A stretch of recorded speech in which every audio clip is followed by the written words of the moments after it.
Bismillahirrahmanirrahim. Alhamdulillahirabbil alamin. Allahumma sholli ala sayidina Muhammad wa ala ali sayidina Muhammad. Assalamualaikum warahmatullahi wabarakatuh. Apa kabar teman-teman? Mudah-mudahan teman-teman selalu dalam lindungan Allah Subhanahu wa taala. Amin ya rabbal alamin. Alhamdulillah, kali ini aku bisa sharing lagi pengalaman sholawat dari beberapa subscriber dan langsung aja kita baca ya. Assalamualaikum Mbak Mel. Alhamdulillah Mbak, dari hasil saya tiap hari bersholawat, Allah tunjukkan keajaibannya padaku Mbak. Setiap doaku diijabahnya Mbak, seperti saya minta supaya suami dapat kerja lagi, dan hasil tes suami alhamdulillah negatif dari corona. Saya diselamatkan dari musibah kecelakaan sepeda motor. Sungguh saya benar-benar merasakan nikmat Allah Mbak. Belum lagi Allah limpahkan rezeki sehingga saya bisa membayar hutang-hutang saya sedikit demi sedikit. Masya Allah, bisa diceritakan detailnya Kak Mbak jika ada waktu aku share ya. Ya Mbak, monggo. Gini Mbak, setiap habis sholat saya selalu dawamkan sholawat Jibril 100 kali dan munjiat 11 kali. Dan juga setelah sholat duha, baca surat Al-Waqiah dan baca Al-Quran. Saya target dalam sehari saya bisa 1 juz. Dan saat berdoa, saya selalu berdoa supaya suami bisa kerja lagi dan dicukupkan rezeki untuk membayar utang-utang. Alhamdulillah Mbak, pertengahan bulan Juli suami dipanggil kerja lagi dan disuruh tes web. Saya dengar kabar tes, langsung saya minta saat berdoa supaya hasilnya negatif dan alhamdulillah Allah kabulkan doaku Mbak. Dan juga rezeki alhamdulillah mengalir begitu saja terus menerus, dan saat harus membayar utang-utang saya ada rezeki untuk mencicil hutang tersebut. Saya juga terima pesanan kue dan nasi gitu. Alhamdulillah lancar dan ada aja pesanan, benar-benar Allah melancarkan rezeki saya Mbak. Subhanallah, dan dari hasil saya sholawat juga alhamdulillah saya dapat bantuan dari pemerintah setiap bulan. Kemana-mana saya tidak lepas dari sholawat, meskipun pergi kemana-mana saya bersholawat, cuma saya nggak pernah ngitung. Pas kemarin seminggu yang lalu saya kecelakaan sepeda motor dengan kakak saya dan jalan keadaan ramai sekali. Alhamdulillah sekali lagi Allah tunjukkan keajaibannya Mbak. Saya aman tanpa luka sedikit pun dan kakak saya hanya lecet-lecet. Padahal jalan itu satu arah dan ramai sekali. Terima kasih Mbak Mel atas waktunya dan semoga Mbak Mel dan keluarga selalu sehat, tambah berlimpah rezekinya, amin ya robbal alamin. Insya Allah ya teman-teman, itu testimoni dari Mbak H, pengalamannya.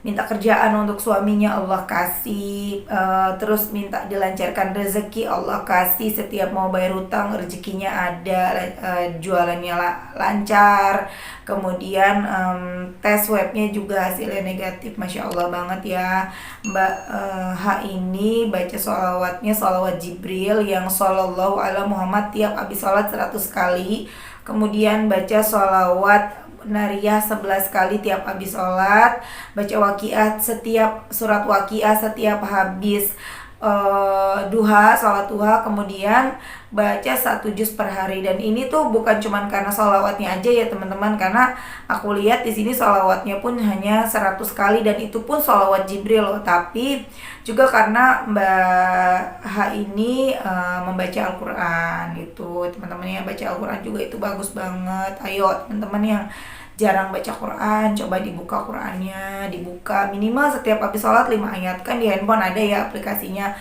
pakailah setiap habis sholat 5 ayat. Nggak kerasa kan, sehari aja 5 kali sholat udah 25 ayat.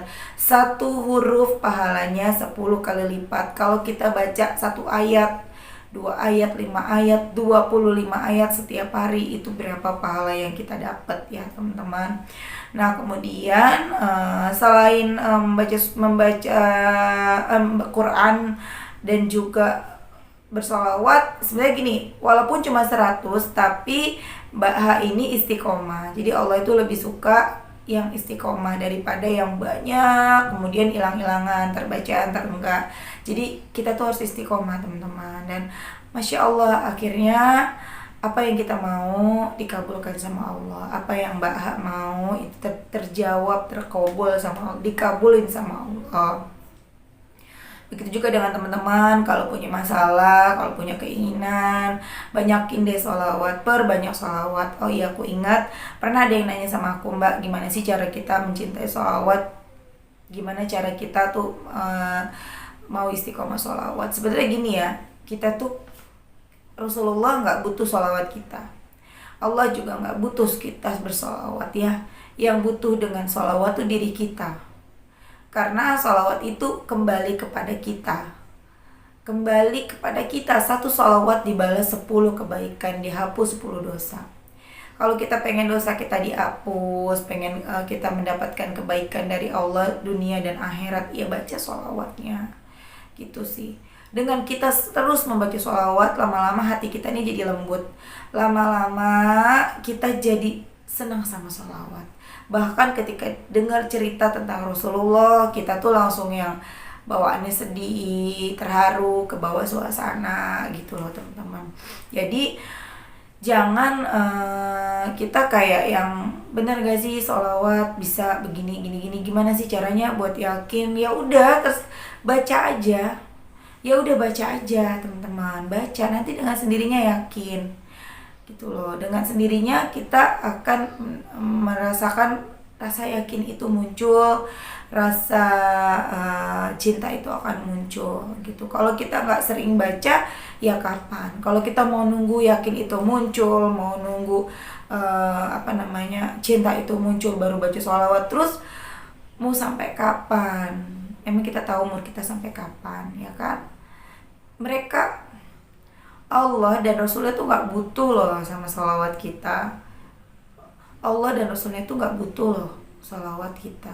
Beneran deh, kita yang butuh. Jadi kita butuh nih, masa kita gak mau sih baca? Misalnya gini, kita sakit, kita ke dokter minum obat. Kita butuh obat kan gitu, tapi kita nggak mau datang berobat dan kita nggak mau minum obat. Ya udah, nggak apa-apa sih, nggak masalah, tapi ya sakit kan, nggak sembuh-sembuh kan gitu loh. Kita misalnya nih kita nggak bisa naik sepeda atau kita nggak bisa naik motor.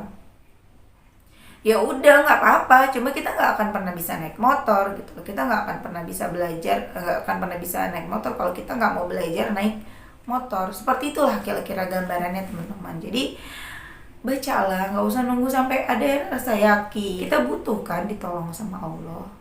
Udah baca. Nanti lama-lama kita setelah baca lama-lama kita senang. Pertama paksain diri kita bersolawat. Kemudian lama-lama setelah kita dipaksa, lama-lama menjadi kebiasaan. Kalau udah jadi kebiasaan, lama-lama kita jadi senang, jadi cinta dengan solawat. Lama-lama udah terbiasa lagi, kita tuh jadi bahkan malu bersolawat karena ingin sesuatu. Bahkan kita tuh solawat aja, gak mengharapkan apa-apa, terserah Allah. Lama-lama kayak gitu teman-teman, rasa pasrah itu akan hadir, rasa cinta itu akan hadir, hati kita akan dilembutkan oleh Allah Subhanahu wa Ta'ala. Dan untuk ada lagi cerita ya teman-teman ya, tapi ini belum diceritain langsung sama orangnya. Jadi adikku tuh Desi punya teman. Beliau tuh udah kurang lebih kalau nggak salah ya 5 tahun pacaran sama cowoknya. Kemudian akhirnya putus gitu ya. Nah kemudian pasti sedih lah ya. Si teman adikku ini sedih. Kemudian dia tuh baca sholawat ternyata gitu kan. Aku sendiri juga nggak tahu dia baca sholawat, dan aku pernah dengar dari adikku yang satunya lagi kalau adiknya gimana ya, adiknya dari temennya adikku ribet ya. Jadi gini, Desi punya teman namanya Fulan. Nah ternyata adiknya si Fulan juga sholawat dan si Fulannya juga sholawat gitu kan. Tapi dia tuh sholawatnya nggak pernah dihitung, sholawat aja nggak pernah dihitung. Di dalam hati pokoknya sholawat, tujuannya kepengen dapet jodoh dan kepengen nikah. Dan Masya Allah, aku dapat kabar minggu ini deh dia mau lamaran. Padahal awalnya kan katanya dikenalin sama saudara temennya atau gimana ya. Kemudian si temennya si Fulan ini bilang kita akad nikah aja, iseng bercanda, kita akad nikah aja. Dan ternyata si cowoknya mengiyakan dan minggu ini lamaran tuh teman-teman, Masya Allah. Dan baca sholawat sebenarnya nggak untuk yang nggak mau ngitung nggak apa-apa, nggak perlu dihitung. Kalau emang bisa, Kalau emang bisa nih kita baca sholawat sepanjang hari, sepanjang waktu, 24 jam kita baca terus, kecuali ke kamar mandi dan saat tidur, itu malah bagus banget loh. Jadinya juga kita nggak ada pamrih gitu loh, nggak ada pamrih. Intinya gini, kayak kan ada ya orang udah sholawat banyak, udah baca misalnya sholawat Jibril 10.000 kali atau sholawat nabinya 5.000 kali, kemudian timbul rasa pamrih. Mana nih, aku udah baca sholawat segini mbak, aku udah baca banyak banget, udah sebulan, 2 bulan, sehari 10.000, tapi mana Allah nggak kabulin doaku. Itu kan jadi kayak pamrih ya. Nah, justru dengan kalau kita nggak ngitung, kita tuh jadi nggak tahu berapa jumlah sholawat yang udah kita baca. Jadi kita nggak yang kayak nagih-nagih ke Allah gitu. Tapi itu kalau mampu ya, kalau bisa istiqomah baca sholawat terus tanpa dihitung. Kalau aku sih jujur, aku kalau nggak pakai tasbih itu aku nggak bisa. Karena aku selalu nanti baca nanti lupa, nanti baca ngobrol lupa, atau ngerjain hal yang lain lupa. Jadi aku lebih baik sih pakai tasbih. Kak, itu pun kalau lagi sholat, aku lebih senang kalau lagi sholat. Tapi kalau lagi nggak sholat, itu biasanya aku lagi di jalan itu pasti pakai tasbih nih. Nggak berasa, dan paling senang tuh sholawat Jibril kalau di jalan, karena nggak berasa udah 1.000 aja, cepet banget. Kalau yang habis sholat, aku lebih seneng yang Allahumma sholli ala Sayyidina Muhammad wa ala ali Sayyidina Muhammad. Lebih resep aja menurut aku gitu teman-teman. Jadi ayo teman-teman baca, walaupun gak dihitung gak apa-apa, bagus juga malahan ya. Baca terus, nanti alhamdulillah. Dan kemudian ada satu lagi cerita dari yang aku bilang ibu jamu langganan aku ya. Teman-teman masih ingat gak? Aku pernah cerita soal ibu jamu langganan aku yang suaminya itu tergoda oleh perempuan lain. Kemudian beliau baca sholawat, tujuannya supaya suaminya bisa kembali lagi dan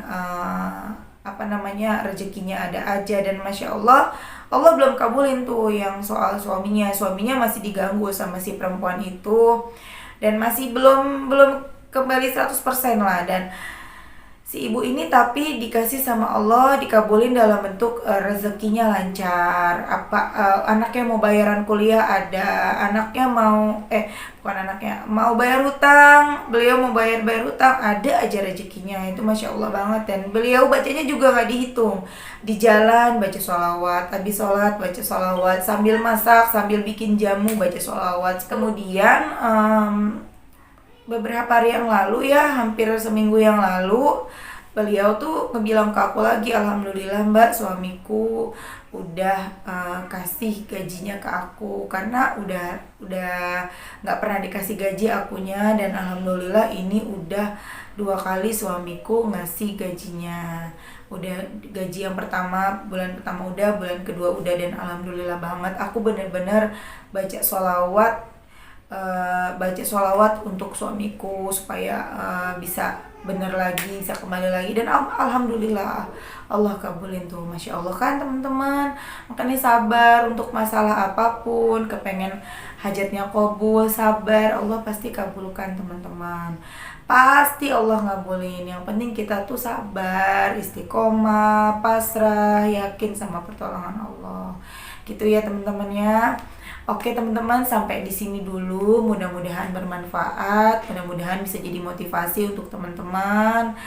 Jangan pernah tinggalin sholawat meskipun hajat kita sudah dikabulin sama Allah ya. Karena dengan 1 sholawat yang kita baca, Allah balas dengan 10 kebaikan dan 10 dosa kita dihapus. Mudah-mudahan selain mendapatkan keberkahan di dunia, kita juga bisa mendapatkan keberkahan di akhirat, dapat syafaat dari Rasulullah. Amin ya rabbal alamin. Terima kasih. Assalamualaikum warahmatullahi wabarakatuh.